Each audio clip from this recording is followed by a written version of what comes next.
Comment faire fonctionner un Macintosh ou un ordinateur Apple? Dans cette vidéo, je fais des démonstrations et des illustrations. Cependant, comme cette vidéo s'adresse à des personnes qui ne connaissent pas le monde du Mac, je dois d'abord fournir quelques explications. Avant de commencer, je dois vous dire que votre ordinateur Macintosh ou Apple est livré avec de nombreuses applications ou programmes gratuits. Ces applications gratuites vous fournissent presque tout ce dont vous avez besoin. Par exemple, Apple GarageBand permet aux personnes qui ne connaissent rien à la musique de créer de la musique. Ce que je veux dire par rien, c'est que vous ne savez rien à 100%. Vous ne savez pas jouer d'un instrument de musique, vous ne savez pas chanter, et vous ne connaissez pas la différence entre une mélodie et un rythme. Moi, je ne connais rien à la musique à 100%. Mais voici un échantillon de la musique que j'ai créé en utilisant GarageBand. Il dure environ 1 minute.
L'appareil photo et le microphone de votre ordinateur portable sont meilleurs que ceux de n'importe quel téléphone portable. Vous pouvez donc utiliser la caméra et le microphone pour enregistrer toutes sortes de vidéos, de sons et de musique. Vous pouvez utiliser le lecteur QuickTime d'Apple pour enregistrer des vidéos. Vous pouvez utiliser le lecteur QuickTime d'Apple pour enregistrer des sons ou de l'audio. Vous pouvez utiliser le lecteur QuickTime d'Apple pour enregistrer l'écran de l'ordinateur. Et vous pouvez utiliser le lecteur QuickTime d'Apple pour effectuer des montages simples sur une vidéo. Vous pouvez utiliser Screenshot pour enregistrer des images et des vidéos sur Internet et les utiliser dans un film. Je vous donnerai plus de détails sur la capture d'écran plus tard dans cette vidéo. Vous pouvez utiliser Apple Preview pour modifier la taille de l'image, la couleur de l'image, et ajouter du texte et des graphiques à l'image. Vous pouvez utiliser Apple Preview pour combiner des fichiers PDF, apposer une signature sur un PDF, ajouter du texte et des graphiques au PDF. Une fois que vous avez enregistré la vidéo, toutes les images, la musique et la voix off, vous pouvez importer le tout dans eMovie et créer un film que vous pouvez exporter vers YouTube ou créer un DVD vidéo haute définition. Je ne vais pas passer en revue tous ces sujets dans cette vidéo, mais si vous voulez en savoir plus, cliquez sur le petit cercle blanc en haut. Le cercle blanc s'affichera lorsque vous passerez votre souris sur la zone. Ensuite, lorsque vous cliquez sur la vignette, vous accédez à toutes les autres vidéos que j'ai créées dans votre langue. Comme vous le voyez, toutes les autres vidéos sont affichées à droite.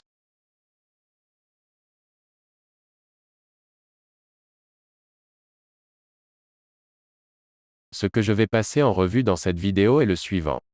Comment modifier les paramètres de langue? Launchpad. Comment créer une capture d'écran? Comment travailler avec des fichiers et des dossiers? Comment supprimer les fichiers cachés? Et comment créer plus d'espace sur votre ordinateur?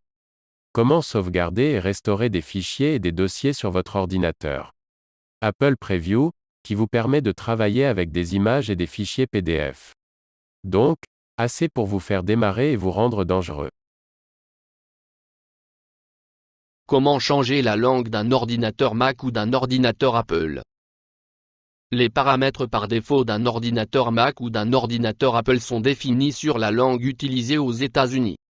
Pour changer la langue sur un ordinateur Mac ou un ordinateur Apple, allez dans les préférences système.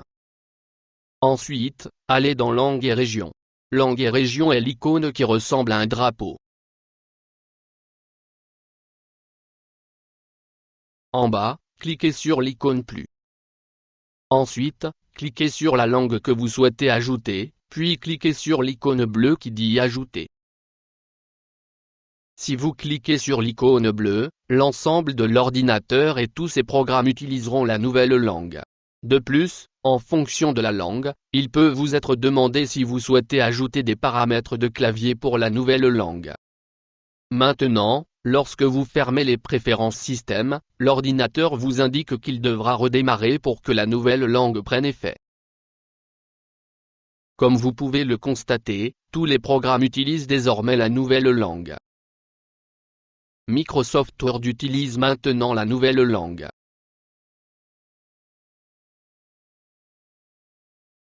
Microsoft Excel utilise maintenant la nouvelle langue. De plus, tous les programmes gratuits fournis avec votre Mac utilisent désormais la nouvelle langue. Des programmes gratuits comme iMovie, qui vous permet de créer des vidéos que vous pouvez publier sur YouTube ou transformer en DVD.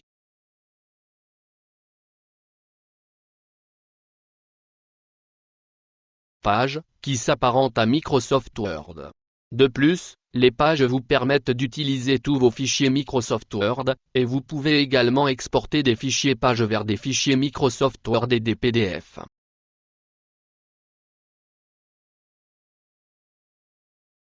Numbers, qui est comme Microsoft Excel.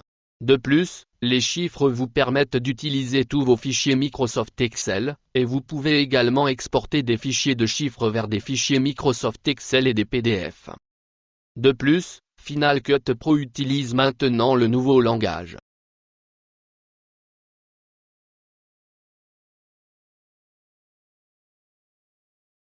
Revenons aux paramètres de langue et de région des préférences système. Vous pouvez modifier la région en fonction de votre emplacement. La région par défaut est les États-Unis.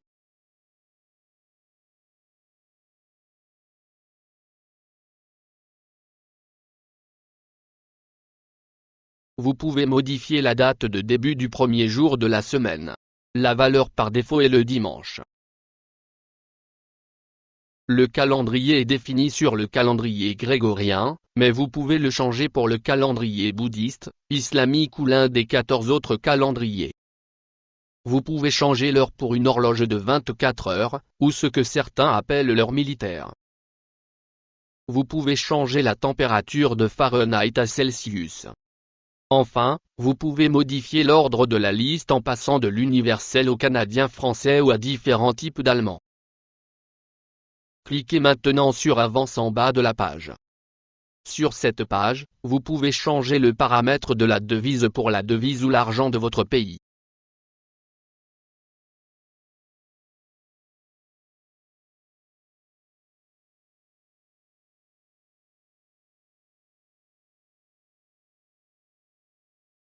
Ensuite, vous pouvez changer les mesures des États-Unis en mesures métriques ou en mesures utilisées au Royaume-Uni.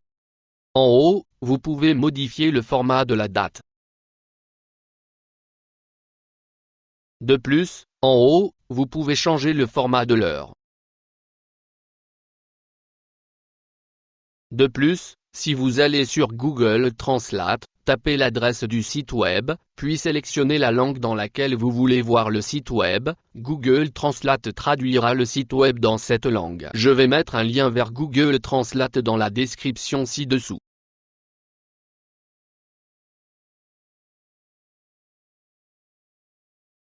Comment utiliser Launchpad et Screenshot sur un Macintosh ou un ordinateur Apple?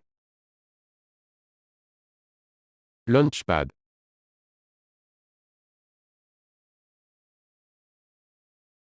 Allez en bas et cliquez sur l'icône Launchpad pour l'ouvrir. Comme vous le savez, Launchpad vous permet d'accéder rapidement à toutes les applications ou programmes de votre ordinateur. Maintenant, cliquez sur l'icône Apple et autres. Vous n'utiliserez peut-être jamais la plupart de ces applications. Cependant, il y a 4 applications que vous pourriez utiliser au moins une fois. La première application s'appelle Assistant de migration. Si vous achetez un nouvel ordinateur, vous pouvez utiliser l'assistant de migration pour transférer toutes vos applications, programmes, fichiers, dossiers, mots de passe et contacts sur le nouvel ordinateur. De plus, l'assistant de migration transférera toutes ces informations d'un Mac à un autre Mac, ou d'un PC à un Mac.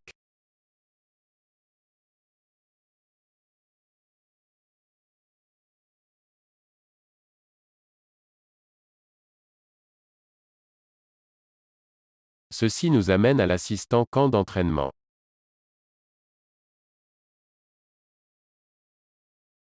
Bootcamp vous permettra d'exécuter Windows sur votre Mac. Ainsi, votre ordinateur Mac ou Apple peut être simultanément un ordinateur Mac et un ordinateur Windows.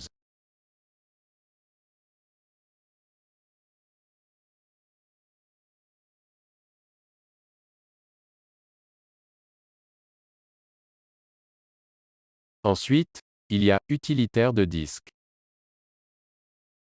Utilitaire de disque est l'endroit où vous formatez un disque dur et une clé USB. En haut, l'icône appelée Premier secours tentera de réparer vos disques durs ou vos lecteurs USB. L'icône suivante, appelée Partition, divise le disque en différentes zones. Ainsi, si le disque est suffisamment grand, il peut être à la fois un disque de sauvegarde et un disque normal. Ou vous pouvez faire en sorte que le disque dur exécute des applications Apple ou des applications Windows en même temps. L'icône suivante s'appelle Effacer. Effacer effacera tout ce qui se trouve sur le disque dur ou la clé USB et reformatera le disque. L'icône suivante s'appelle Mount. Si le disque dur ou le disque USB est connecté à l'ordinateur mais ne s'affiche pas, l'icône Mount tentera de reconnecter le disque.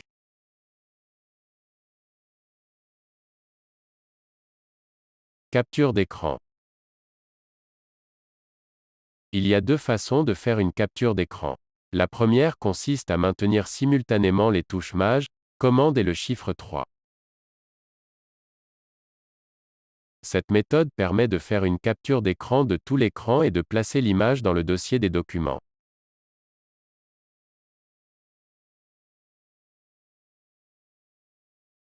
Si vous ouvrez l'image, le titre de l'image sera la date et l'heure de création de l'image.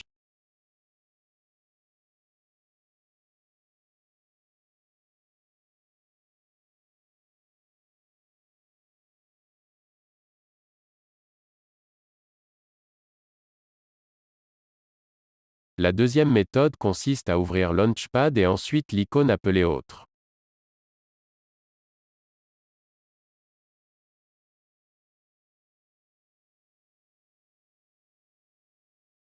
Cliquez ensuite sur l'icône qui ressemble à un appareil photo et qui est intitulée Screenshot. Cette application vous permet de faire une capture d'écran de tout l'écran ou d'une partie de l'écran de l'ordinateur.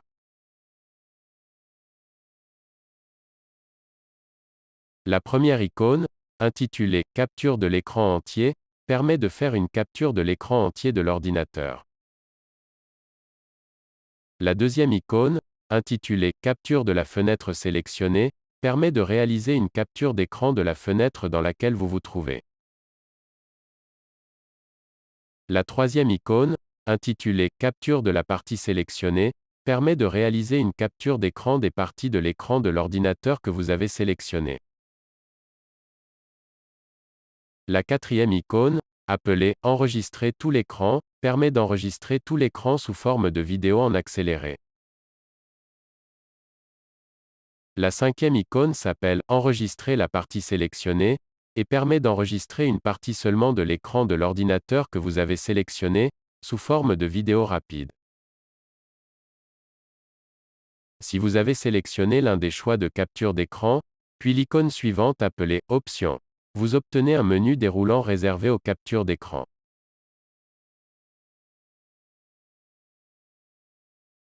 La première catégorie permet de choisir l'endroit où vous souhaitez sauvegarder la capture d'écran ou l'enregistrement. La deuxième catégorie offre l'option d'un compte à rebours. Un compte à rebours s'affiche, et lorsque le compte à rebours atteint 0, la capture d'écran ou l'enregistrement commence. Si vous avez sélectionné l'un des choix d'enregistrement, et que vous sélectionnez ensuite l'icône suivante appelée « Options », une catégorie supplémentaire appelée « Microphone » apparaîtra. Vous pouvez utiliser cette catégorie pour sélectionner le microphone que vous souhaitez utiliser, par exemple le microphone interne ou un microphone externe. Vous pouvez également lui dire d'enregistrer aucun son ou aucun audio. Les dernières catégories sont appelées « Vignettes flottantes », mémoriser la dernière sélection, et « Afficher les clics de souris ». La catégorie appelée « Vignettes flottantes » fournit une vue miniature de ce que vous venez d'enregistrer, et disparaît après quelques secondes. La catégorie « Mémoriser la dernière sélection » signifie que vous n'aurez pas à réinitialiser constamment la zone que vous avez sélectionnée.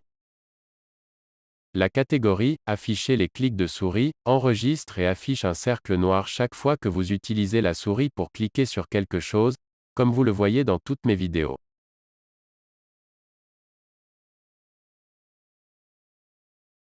Comment travailler avec des fichiers et des dossiers sur un ordinateur Mac ou un ordinateur Apple?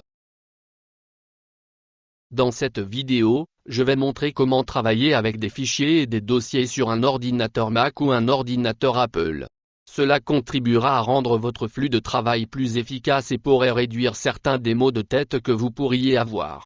Si vous avez l'habitude de travailler avec un PC, cela vous aidera. Commençons par le bureau. Comme vous pouvez le voir, tous les dossiers, fichiers et disques durs sont alignés sur le côté droit du bureau. Si je clique avec le bouton droit de la souris n'importe où sur le bureau, un menu apparaîtra. Si je fais défiler jusqu'à la commande appelée trier par et que je clique sur la commande aucun, je pourrai alors déplacer chaque élément du bureau à l'endroit que je souhaite.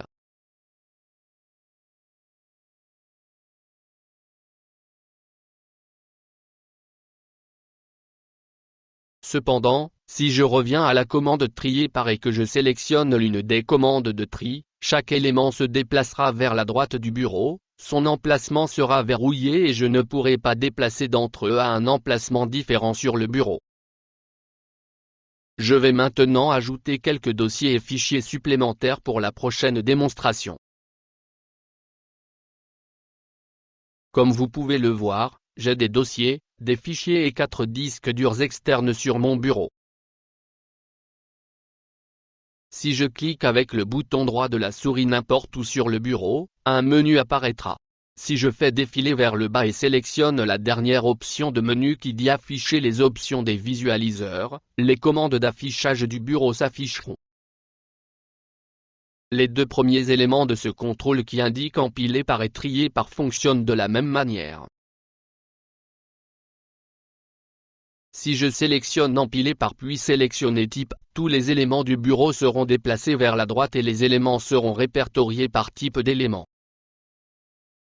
Comme vous le voyez ici, chaque élément est maintenant trié par disque dur, puis par fichier et enfin par dossier. Si je reviens en arrière et que je sélectionne aucun, chaque élément sera ramené à son emplacement d'origine. Comme vous pouvez le voir, trier par fonctionne de la même manière. Les commandes suivantes sont utiles, car ces contrôles vous permettent de créer plus d'espace sur le bureau. Comme vous le voyez ici, le contrôle appelé taille de l'icône vous permet d'augmenter ou de réduire la taille de chaque élément du bureau.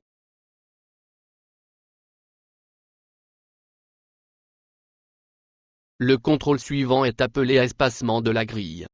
Comme vous le voyez ici, l'espacement de la grille me permet d'augmenter ou de réduire l'espace entre chaque élément du bureau.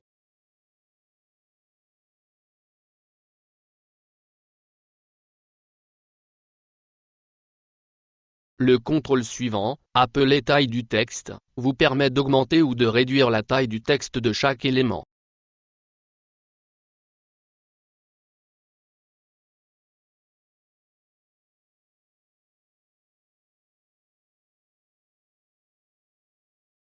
Le contrôle suivant, appelé position des étiquettes, déplacera le nom de chaque élément sur le bureau du bas vers la droite.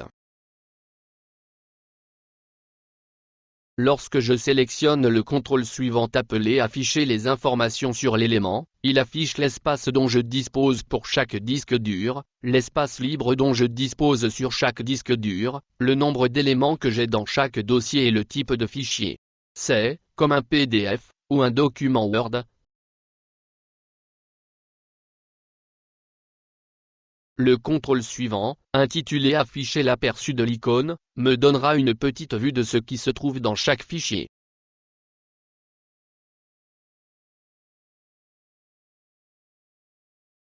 Comme vous pouvez le voir, dans ce dossier, j'ai 3 dossiers. Si je clique avec le bouton droit de la souris n'importe où, un menu s'affichera. Si je fais défiler jusqu'à la commande appelée Trier par et clique sur la commande Aucun, je pourrai alors déplacer chaque dossier à l'endroit que je souhaite.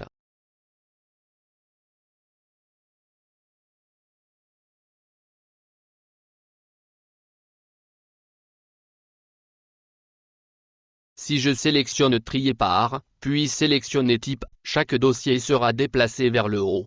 Leur emplacement sera verrouillé et je ne pourrai en déplacer aucun vers un autre emplacement dans le dossier. Je vais montrer un moyen simple de déplacer des fichiers d'un dossier à un autre dossier. Dans ce dossier, je vais sélectionner l'un des dossiers et cliquer avec le bouton droit de la souris sur le dossier. Ensuite, je sélectionnerai le premier contrôle qui dit Ouvrir dans une nouvelle fenêtre. Cela ouvrira le dossier tout en gardant le dossier d'origine ouvert. Ainsi, j'ai maintenant le dossier d'origine ouvert, alors qu'en même temps j'ai 2 dossiers ouverts qui se trouvent dans le dossier d'origine. Cela me permet de déplacer des fichiers d'un dossier à un autre dossier dans le dossier d'origine. Je peux également sélectionner l'une des commandes dans la barre latérale gauche et l'ouvrir dans une nouvelle fenêtre. Comme vous pouvez le voir, le dossier de document est ouvert alors que tous les autres dossiers sont ouverts. Cela me permet de déplacer des fichiers du document vers l'un des autres dossiers. Allez maintenant en haut et sélectionnez Modifier. Et en continuant à sélectionner Annuler, tous les fichiers seront ramenés à leur emplacement d'origine. Annuler et rétablir le travail sur le bureau ou dans n'importe quel dossier.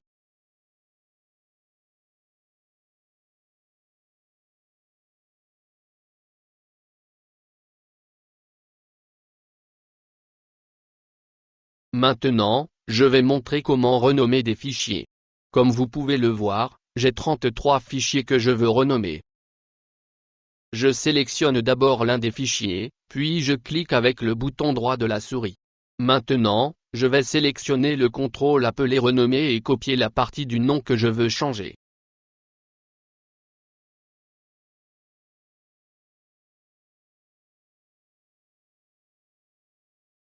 Ensuite, je vais revenir en haut et sélectionner Modifier et descendre à la commande appelée Sélectionner tout. Comme vous pouvez le voir, tous les dossiers ont été sélectionnés. Maintenant, je vais cliquer avec le bouton droit de la souris sur l'un des fichiers, puis sélectionner la commande appelée Renommer. Dans la première case, je mettrai la pièce que je veux changer. Dans l'autre case, je taperai le mot que je veux utiliser, puis je cliquerai sur Renommer. Comme vous pouvez le voir, tous les fichiers ont été renommés. Je ferai la même chose une fois de plus.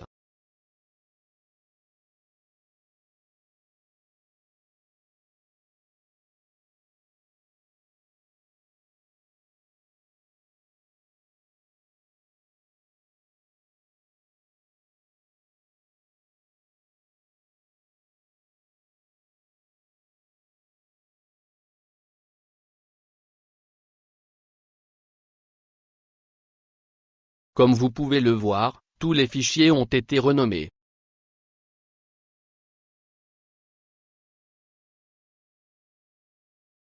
Si je reviens en haut et que je continue à sélectionner Annuler, tous les fichiers reprendront leur nom d'origine.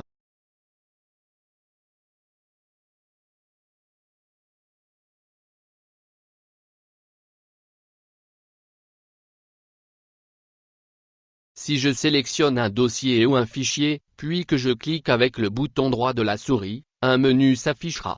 Si je fais défiler jusqu'à la commande appelée Obtenir des informations, une fenêtre s'ouvrira qui me donnera des informations sur le fichier ou le dossier.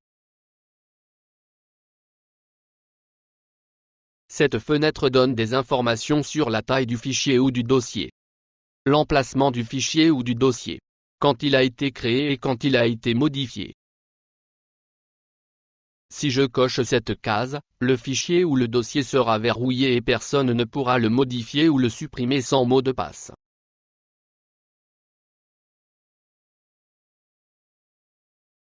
Dans cette fenêtre, si je descends vers le bas, je peux également fournir une sécurité supplémentaire. Le bas me permet de définir qui est autorisé à apporter des modifications et à afficher ou lire ce dossier ou fichier. Tout d'abord, je dois déverrouiller le dossier ou le fichier, puis je pourrai définir les autorisations. La première option permet à une personne de lire et d'apporter des modifications au fichier ou au dossier. La deuxième option permet à une personne uniquement de pouvoir lire le fichier ou le dossier. La troisième option permet à la personne de transférer le fichier ou le dossier vers la boîte de dépôt. Si je clique sur l'icône plus en bas, je pourrai ajouter des personnes qui auront accès au fichier ou au dossier.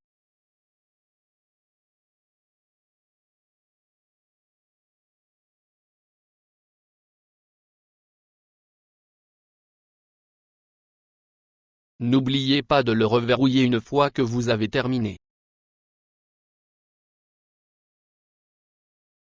Maintenant, si vous allez en haut et sélectionnez la vue, vous pourrez voir différentes options de vue qui fourniront des informations utiles. Si je sélectionne Masquer la barre d'outils en haut, la barre de chemin en bas et le menu latéral seront masqués.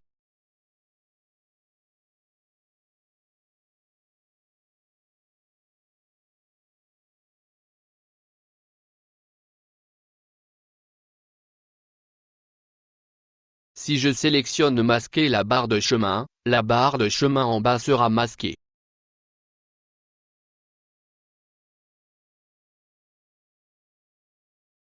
La barre de chemin est utile car elle vous donne des informations sur l'emplacement du dossier ou du fichier, et elle vous permet également d'accéder à différents emplacements du chemin.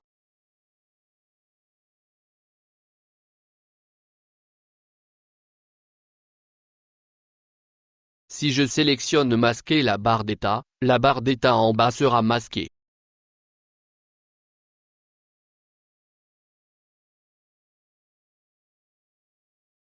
La barre d'état est utile car elle vous indique combien d'éléments se trouvent dans le dossier et combien d'espace disponible reste sur le disque dur. Comment supprimer des programmes, supprimer des fichiers cachés et obtenir plus d'espace sur un ordinateur Mac ou un ordinateur Apple. Je vais vous montrer comment supprimer des fichiers sur votre disque dur externe ou votre disque flash.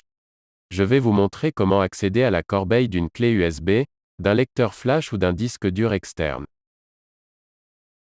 Je vais vous montrer comment créer un dossier ou un fichier alias. Un dossier ou un fichier alias peut vous aider à économiser de l'espace sur le disque dur tout en permettant un accès rapide à tout ce qui se trouve dans le dossier, ou un accès immédiat au fichier. Je vais vous montrer comment supprimer des programmes et des fichiers cachés.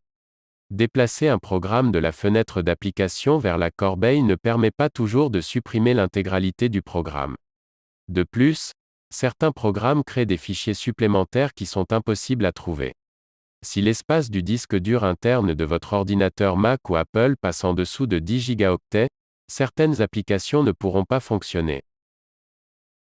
Enfin, je vais parler un peu de l'Apple Store. L'Apple Store est votre ami. L'Apple Store propose de nombreux programmes, et certaines applications ou programmes gratuits sont bons. Cependant, certaines applications ou programmes payants ne sont pas forcément bons.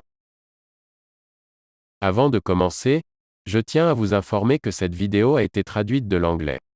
J'ai regardé les vidéos YouTube d'autres personnes et j'ai remarqué que certains créateurs de vidéos YouTube avaient modifié les paramètres linguistiques de leur ordinateur et d'autres non. C'est pourquoi j'ai essayé de créer cette vidéo pour les personnes qui ont modifié les paramètres linguistiques de leur ordinateur et pour les personnes qui n'ont pas modifié les paramètres linguistiques de leur ordinateur.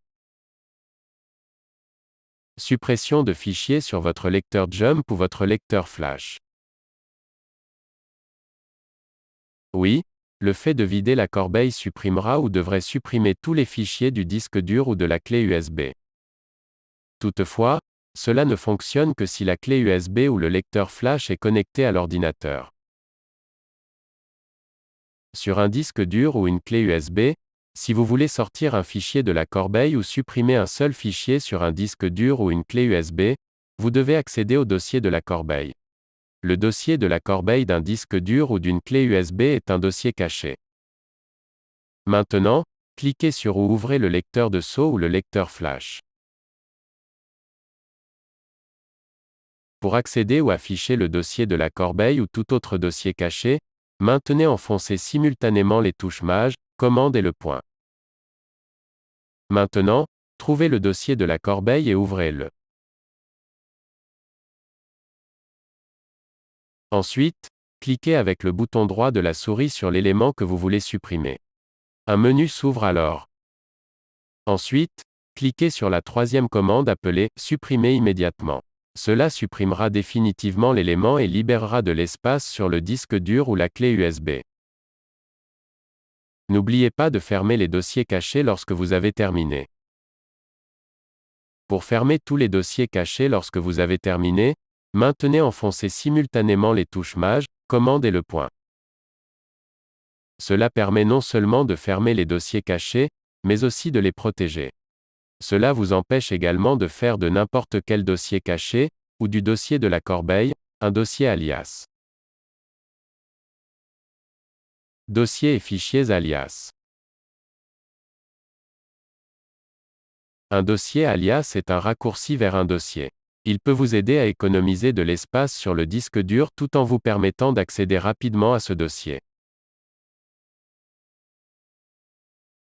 Par exemple, comme vous le voyez, j'ai ici un disque dur externe connecté à mon ordinateur Mac ou Apple. Lorsque j'ouvre ce disque dur, vous pouvez voir que j'ai beaucoup de dossiers et de fichiers sur ce disque dur. Je peux créer un alias à partir de n'importe quel dossier ou fichier. Je sélectionne d'abord un dossier, puis je clique avec le bouton droit de la souris pour ouvrir un menu. Je descends ensuite jusqu'à la 7e commande, qui s'appelle Make Alias. Comme vous pouvez le constater, l'alias du dossier ou du fichier a été créé sur le disque dur. Je peux maintenant déplacer cet alias à n'importe quel endroit. Je peux placer cet alias sur le bureau ou dans n'importe quel dossier. Comme vous pouvez le voir, lorsque j'ouvre le dossier alias, il me montre et me donne accès à tous les éléments du dossier réel ou effectif.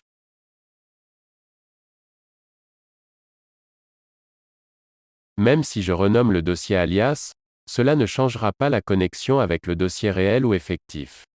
Chaque dossier alias doit avoir un nom différent, sinon l'ordinateur sera confus.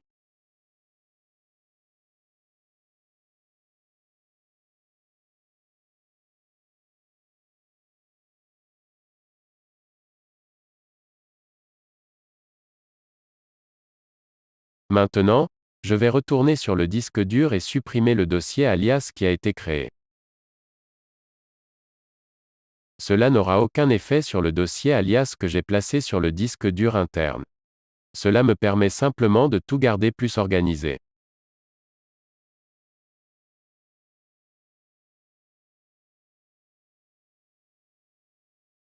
Ce que je viens de montrer fonctionne également avec les fichiers, et tout disque dur externe.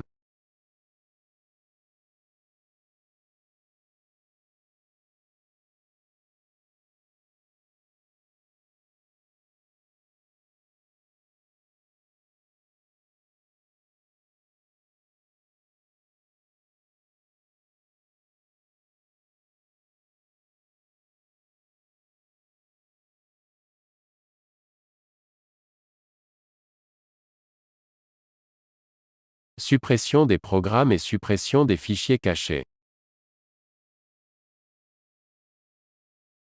Le fait de déplacer un programme de la fenêtre d'application vers la corbeille ne supprime pas toujours l'ensemble du programme.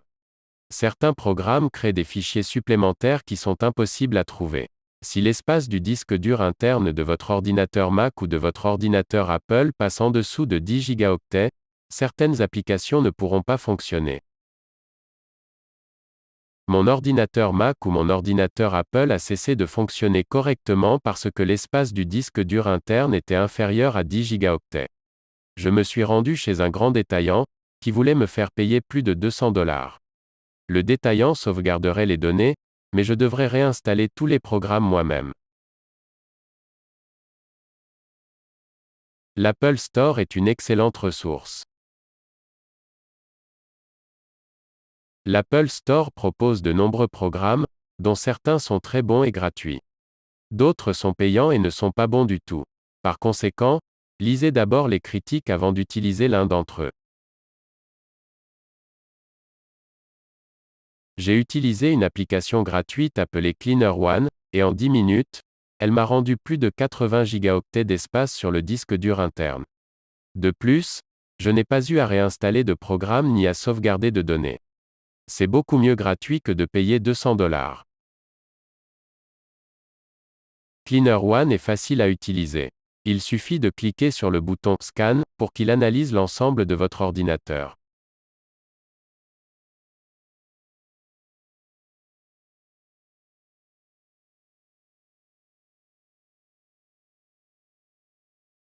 Après l'analyse, cliquez sur Déchets, puis sur les fichiers que vous voulez supprimer.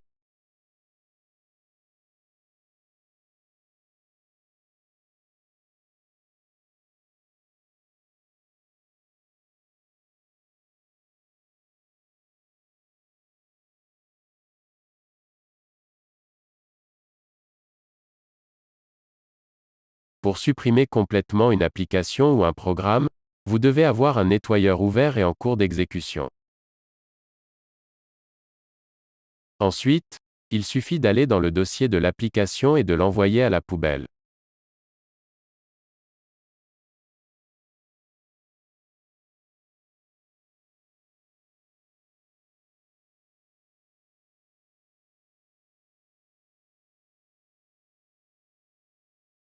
Ensuite, attendez quelques minutes. Cleaner One vous demandera si vous voulez supprimer complètement toutes les parties du programme.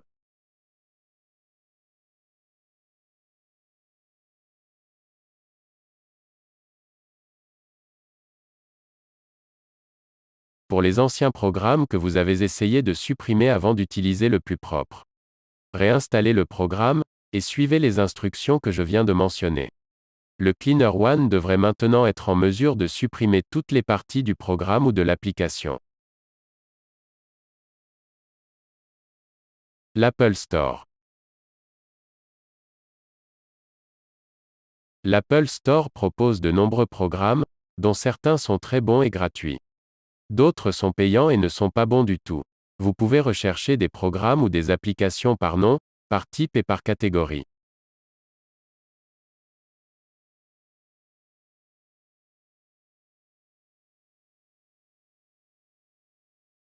J'ai reçu plus de 2 programmes ou applications gratuits de l'Apple Store, mais voici les 2 que j'utilise le plus. L'une des applications gratuites est un minuteur de cuisine. Le minuteur de cuisson est facile à utiliser et a permis de sauver de nombreux repas. L'autre application gratuite est un multi-clipboard. L'application multi-clipboard est appelée CopyClip. _. Cette application copiera plus de 20 éléments que vous pourrez utiliser à l'infini.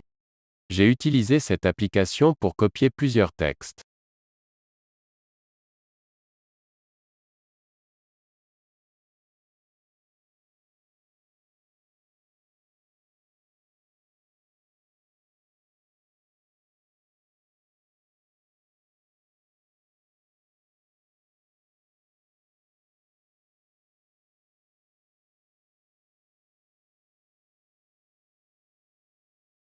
Comment sauvegarder et restaurer des programmes, des applications et des fichiers, sur un ordinateur Macintosh ou un ordinateur Apple. Cette vidéo montre comment faire une sauvegarde du pauvre. Comment utiliser l'application gratuite fournie avec chaque ordinateur Macintosh, appelée Time Machine, pour sauvegarder et restaurer tous les programmes, toutes les applications, le bureau, les fichiers et les dossiers. Cependant, pour utiliser Time Machine, vous avez besoin d'un disque dur externe. L'application Apple ou Macintosh appelée Machine à remonter le temps présente de nombreux avantages. Dans les préférences système, la machine à remonter le temps est l'icône qui ressemble à une horloge verte qui recule. Cependant, avant de vous montrer comment utiliser cette application, laissez-moi vous parler de certains de ses avantages. Vous pouvez utiliser Time Machine pour tout sauvegarder. Tous les fichiers et toutes les applications ou programmes, tous les mots de passe, toutes les informations de contact et les informations sur le mode de paiement de votre Macintosh ou de votre ordinateur Apple. Par conséquent, si vous achetez un nouvel ordinateur, vous pouvez utiliser Time Machine pour transférer tous les fichiers, mots de passe, applications ou programmes, et toutes les informations de contact sur le nouvel ordinateur. Vous pouvez utiliser Time Machine pour restaurer le bureau, l'ensemble des dossiers et des fichiers, n'importe quelle application, n'importe quel fichier individuel ou n'importe quel dossier individuel à une version antérieure. Par exemple, comme vous le voyez ici, je sélectionne un fichier, je vais en haut, et dans la barre de menu, je clique sur l'icône de la machine à remonter le temps. Et ensuite, je fais défiler vers le bas et je clique sur la commande appelée « Entrer dans la machine à remonter le temps ». Guillemets doubles. Maintenant, toutes les versions antérieures du fichier s'affichent, et tout ce que j'ai à faire est de sélectionner une de ces versions, puis de cliquer sur « Restaurer » en bas.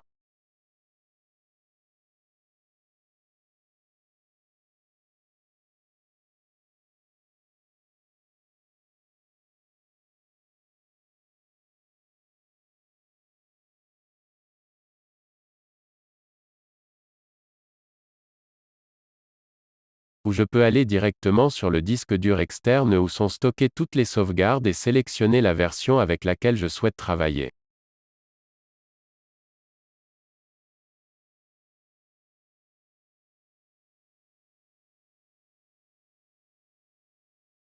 Time Machine ne supprimera aucune des anciennes versions ni aucune sauvegarde, à moins que vous ne lui demandiez de le faire ou que la suppression de l'ancienne version soit programmée.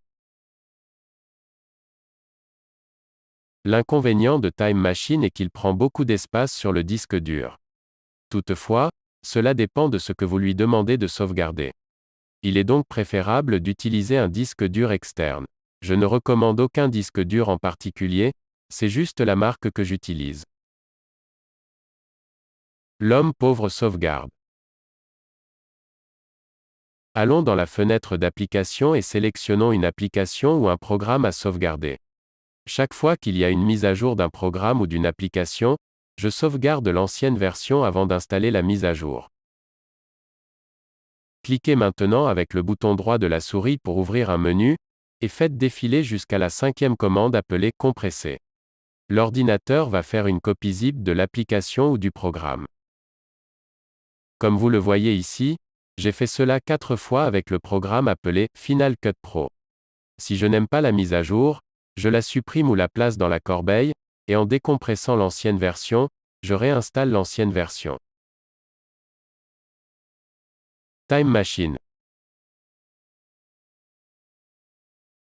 Lorsque vous utilisez Time Machine pour sauvegarder votre ordinateur, cela peut prendre de quelques minutes à quelques heures. La première chose que je suggère est de ne pas cliquer sur le côté gauche où il est indiqué « Sauvegarde automatique ». Toutes les heures, l'option « Sauvegarde automatique » sauvegarde tout ce que vous lui demandez de sauvegarder.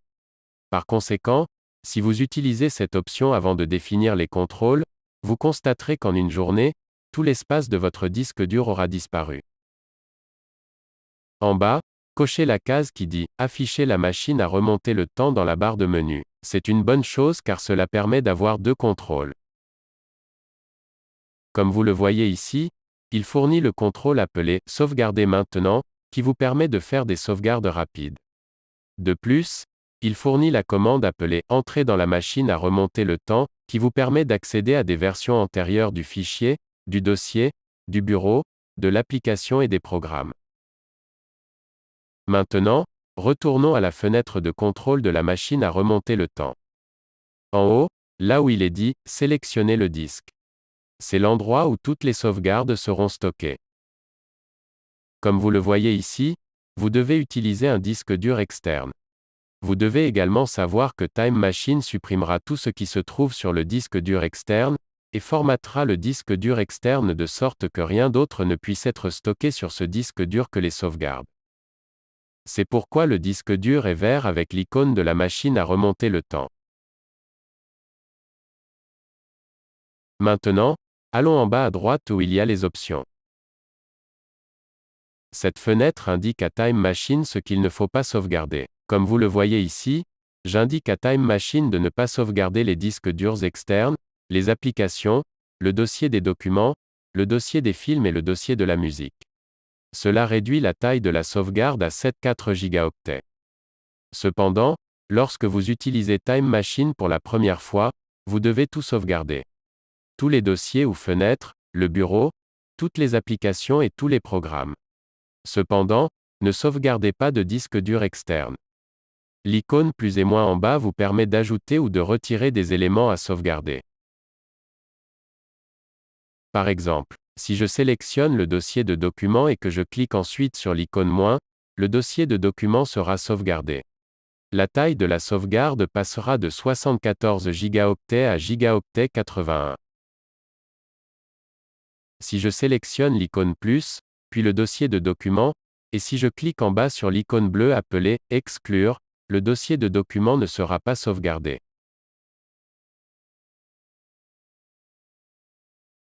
Puisque j'ai maintenant sélectionné tout ce que je voulais et que j'ai cliqué sur « Sauvegarder », je vais maintenant aller dans la barre de menu, en haut et sélectionner « Sauvegarder maintenant ». Guillemets doubles.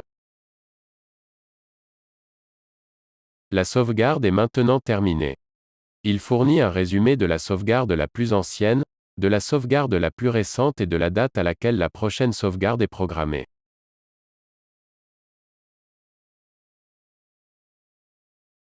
Comment travailler gratuitement avec des fichiers PDF et des images sur un ordinateur Apple ou un ordinateur Macintosh? Apple Preview vous permet de combiner des fichiers PDF, de signer des fichiers PDF, de réorganiser les pages d'un fichier PDF, d'ajouter des numéros de page à un fichier PDF, et d'ajouter du texte à un fichier PDF. Cependant, si vous souhaitez compresser un fichier PDF, ou ajouter des numéros de page à plusieurs pages simultanément, vous devez vous procurer un autre programme ou application. Il existe de nombreuses applications ou programmes gratuits qui permettent de compresser un fichier PDF, ou d'ajouter des numéros de page à plusieurs pages simultanément. Je vous en parlerai plus tard dans cette vidéo. Apple Preview vous permet de modifier la taille d'une image, d'en ajuster la couleur, d'ajouter du texte à une image et d'enregistrer l'image dans de nombreux formats. Fichier PDF. Comme vous pouvez le voir, j'ai deux fichiers PDF. Je vais sélectionner les deux fichiers PDF, puis cliquer avec le bouton droit de la souris pour ouvrir un menu et descendre jusqu'à la 8e commande appelée « Dupliquer ». Je travaille toujours sur la copie et je ne touche pas à l'original. De cette façon, si je me trompe ou fais une erreur, l'original sera en sécurité ou protégé. Je vais maintenant ouvrir l'un des fichiers PDF dans Apple Preview. Cliquez sur le document, puis cliquez avec le bouton droit de la souris pour ouvrir un menu. Faites défiler vers le bas jusqu'à la deuxième commande appelée « Ouvrir avec ». Cliquez ensuite sur « Aperçu ».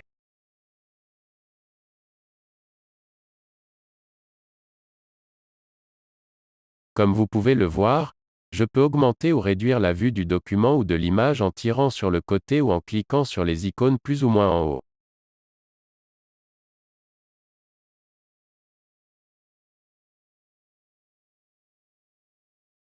Maintenant, dans l'aperçu, allez en haut et cliquez sur la commande appelée « View », puis faites défiler vers le bas jusqu'à la commande appelée « Thumbnail ».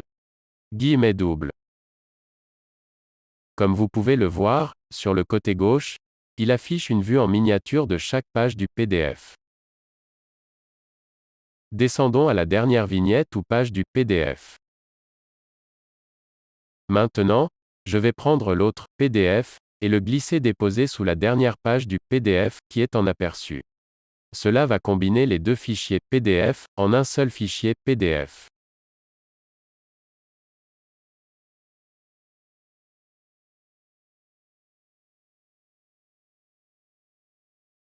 Maintenant, je vais retourner en haut, et sous Éditer, je vais cliquer sur Annuler.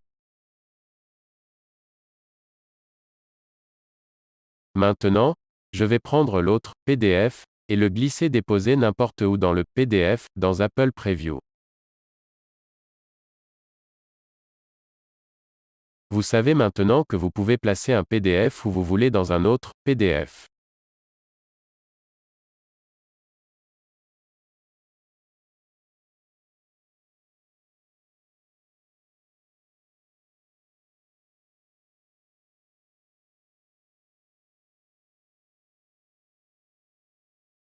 Maintenant, revenez en haut, et sous la commande appelée Vue, faites défiler jusqu'à la 8e commande appelée Feuille de contact. Guillemets doubles. Comme vous le voyez ici, cette fenêtre vous permet de réorganiser ou de déplacer une page à l'endroit de votre choix.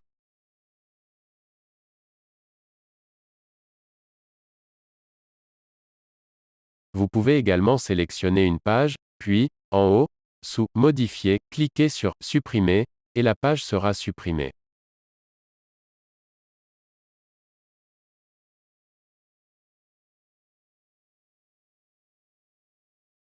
Pour enregistrer votre travail en tant que fichier PDF, ne cliquez pas sur Enregistrer. Mais en haut, sous Fichier, descendez jusqu'à la 17e commande appelée Exporter en tant que fichier PDF. Guillemets doubles. Après avoir effectué des ajustements ou des modifications, si vous n'enregistrez pas votre travail, vous risquez de ne pas pouvoir l'ouvrir plus tard. Par conséquent, enregistrez toujours votre travail.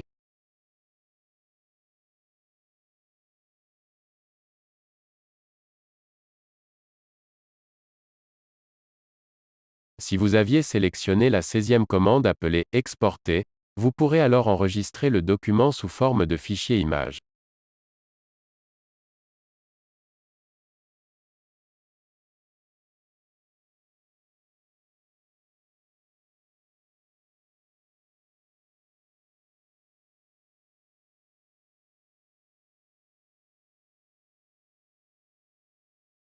Maintenant, retournons en haut, cliquons sur Affichage, puis sélectionnons Vignette. Guillemets doubles. Maintenant, je vais sélectionner 3 pages de ce document, et en haut, sous Éditer, cliquez sur Copier.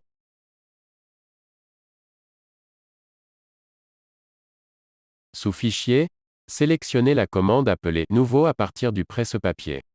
Guillemets doubles.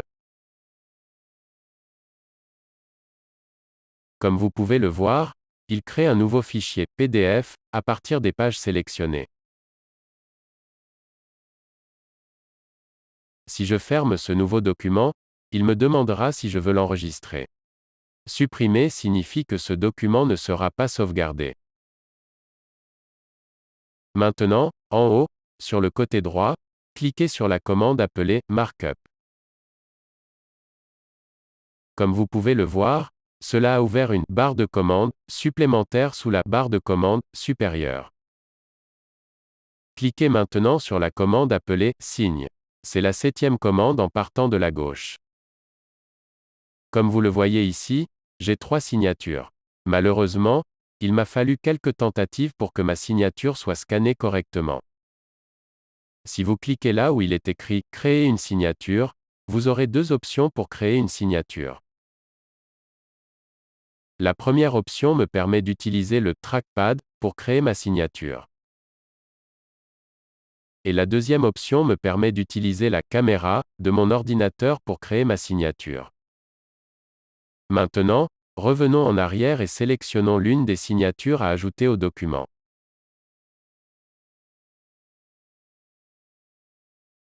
Comme vous le voyez ici, je peux déplacer la signature à n'importe quel endroit, et je peux l'agrandir ou la réduire. Maintenant, en haut, dans la deuxième barre de menu, allez à la dernière commande sur le côté droit appelée Style de texte. Cette commande vous permet de définir la police du texte, la couleur du texte, la taille du texte, et si le texte sera justifié à gauche, au centre ou à droite. La sixième commande en partant de la gauche, appelée Texte, vous permet d'ajouter le texte au document.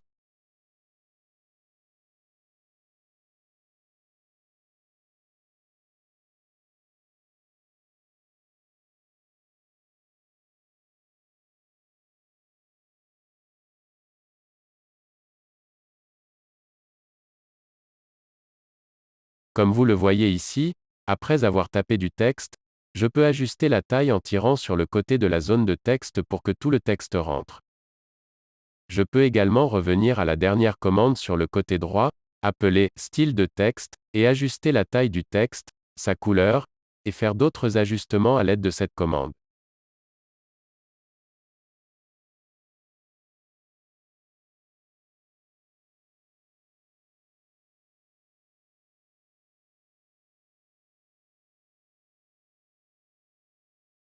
Ensuite, je peux déplacer le texte à n'importe quel endroit. Vous pouvez donc l'utiliser pour ajouter des numéros de page. Cependant, cela ne vous permet d'ajouter qu'un seul numéro de page à la fois. Il existe des sites web qui ajoutent gratuitement des numéros de page à toutes les pages et compressent le fichier PDF. L'un d'eux s'appelle PDF File 24 Tools. Guillemets doubles. Un autre est appelé bonbon de fichier PDF. Guillemets doubles.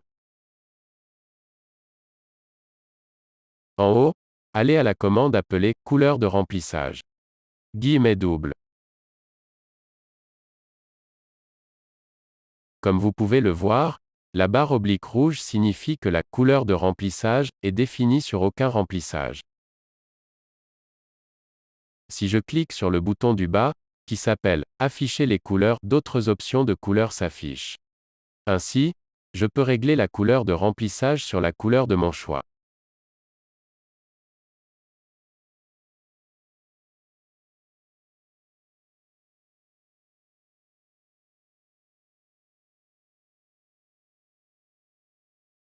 La commande suivante s'appelle Border Color, et elle fonctionne de la même manière que la commande Fill Color.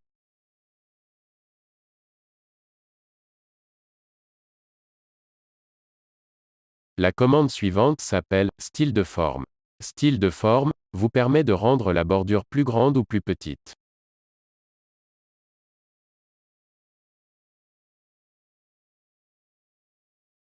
Passons maintenant à la commande appelée Shapes. La commande Shapes vous permet d'ajouter des formes au fichier PDF ou à l'image.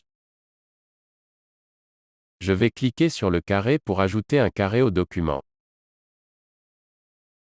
Comme vous pouvez le voir, le carré n'a pas de couleur de remplissage, la bordure est bleue et le contour du carré est assez grand.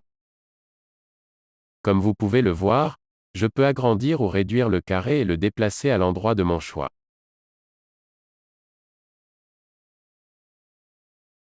Comme vous le voyez ici, si je retourne à couleur de remplissage, couleur de bordure, ou style de forme, je peux alors modifier le carré.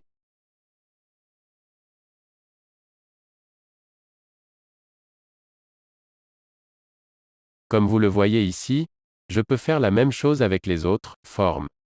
Comme avec la flèche ou la loupe.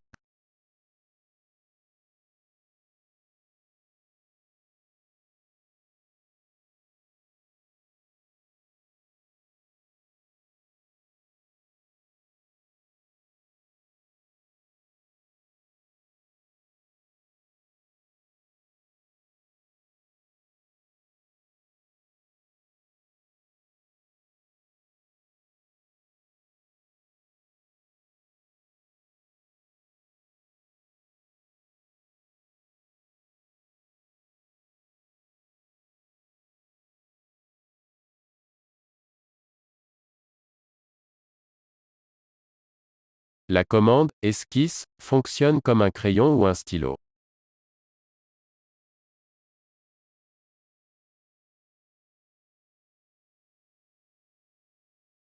De plus, vous pouvez changer la couleur et faire d'autres ajustements.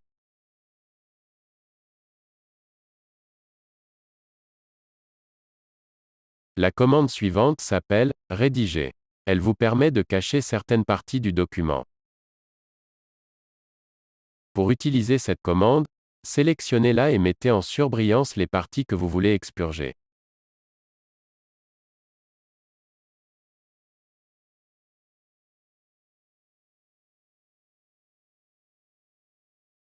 Rappelez-vous que pour enregistrer le document, vous ne devez pas utiliser la commande « Enregistrer ». Vous devez utiliser la commande appelée « Exporter en PDF ».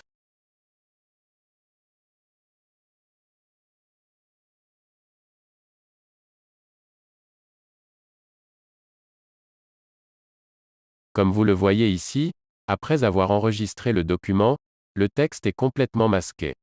Ainsi, si vous envoyez le document à une autre personne ou si vous imprimez le document, les gens ne pourront pas voir ce qui se trouve sous la partie expurgée. La commande suivante est appelée « Sélection de texte ».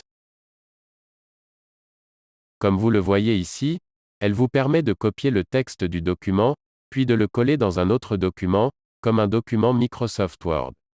Cependant, la « sélection de texte » ne fonctionne que si le document n'est pas protégé.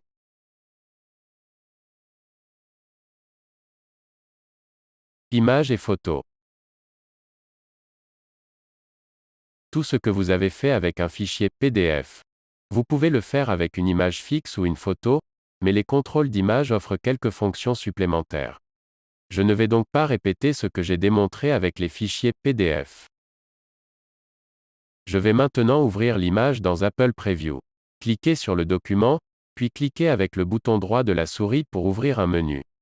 Faites défiler vers le bas jusqu'à la deuxième commande appelée « Ouvrir avec ». Cliquez ensuite sur « Aperçu ».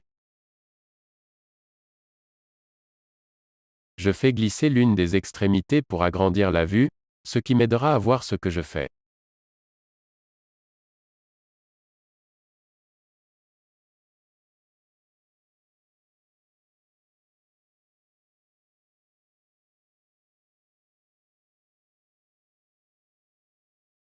Allez à la commande en haut appelée Outils, puis faites défiler vers le bas jusqu'à la commande appelée Ajuster les couleurs.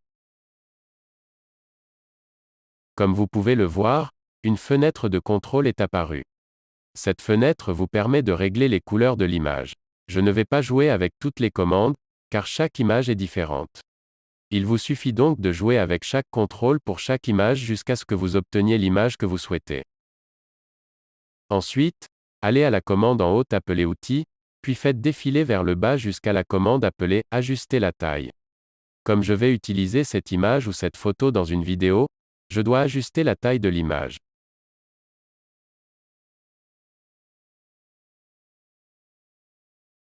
Pour le contrôle qui dit « S'adapter à », je veux sélectionner « Personnaliser ».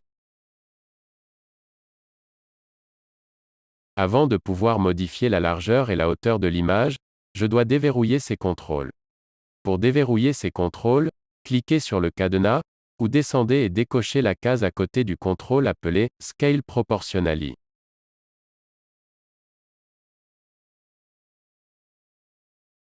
Je veux que la largeur soit de 19,20 et la hauteur de 10,80. De plus, ces mesures doivent être en pixels. Tout ce qui n'est pas en pixels donnera lieu à un message d'erreur.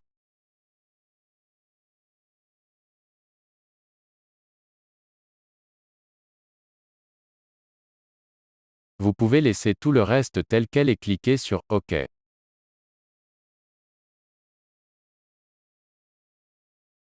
Je vais maintenant rendre certaines parties de l'image transparentes. Cependant, l'outil transparent de l'aperçu Apple est loin d'être aussi puissant que celui de Photoshop. Pour rendre une image ou une partie d'image transparente, le format doit être PNG, abréviation de Portable Network Graphics. L'image ne peut pas être formatée en JPEG, JPG, TIFF, ou tout autre format. Enregistrons l'image comme un fichier PNG. Allez en haut, et sous Fichier, faites défiler et cliquez sur Exporter.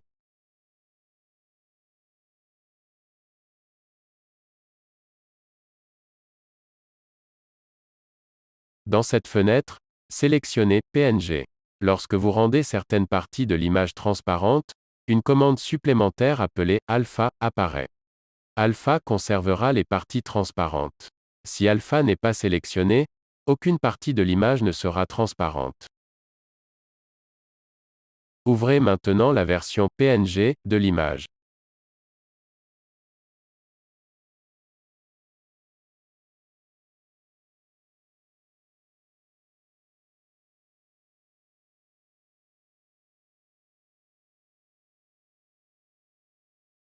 Allez en haut et cliquez sur Markup pour ouvrir une autre barre de menu.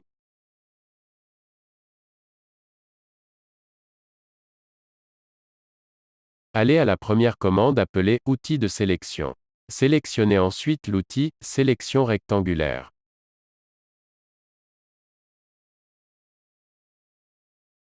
Si vous dessinez un rectangle, un carré ou un cercle, puis cliquez sur le bouton Supprimer de votre clavier ou en haut de la page sous Modifier, les parties situées à l'intérieur du rectangle, du carré ou du cercle seront transparentes.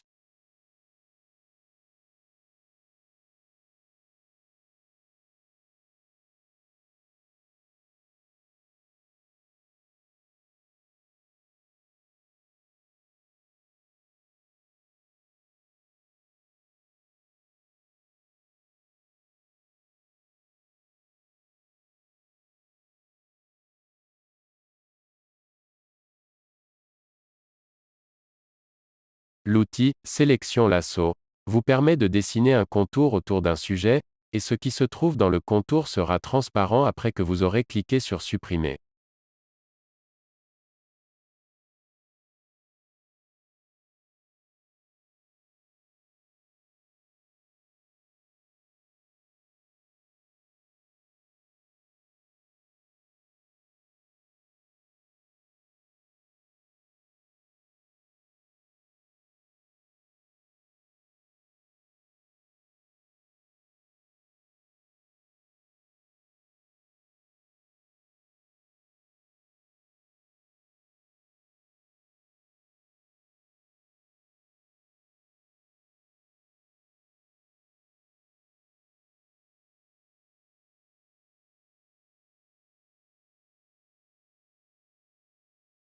L'outil suivant est appelé lasso intelligent.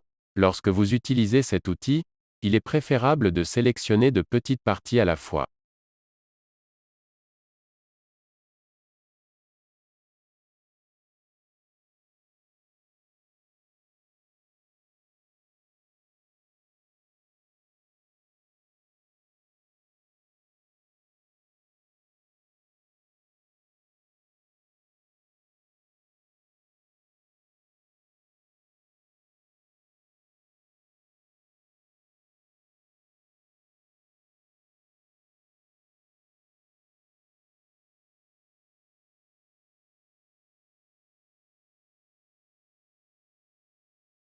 L'outil suivant est appelé alpha instantané.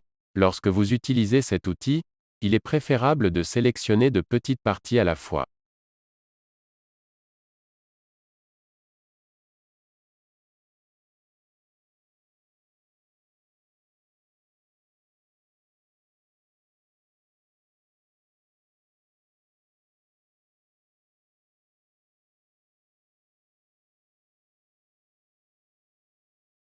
Maintenant, laissez-moi vous montrer à quoi cela ressemble. Mais d'abord, nous devons enregistrer l'image comme un fichier PNG. Allez en haut, et sous Fichier, faites défiler vers le bas et cliquez sur Exporter. Assurez-vous que la case à côté de la commande appelée Alpha est sélectionnée. Alpha permet de conserver les parties transparentes.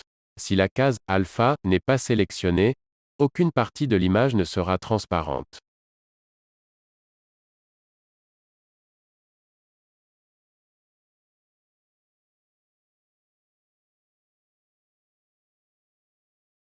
J'ai ouvert cette image et une autre image dans Photoshop.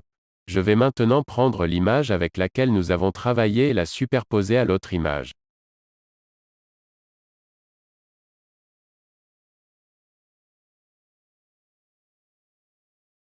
Comme vous pouvez le voir, Toutes les zones où nous avons mis un fond transparent laissent apparaître l'autre image.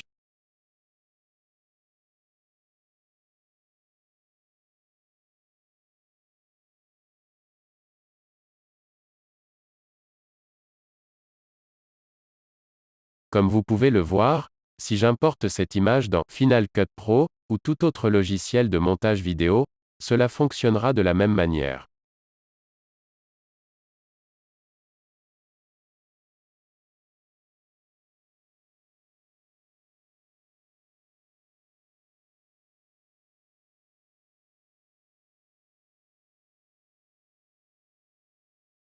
Veuillez cliquer sur j'aime, laisser un commentaire ou vous abonner.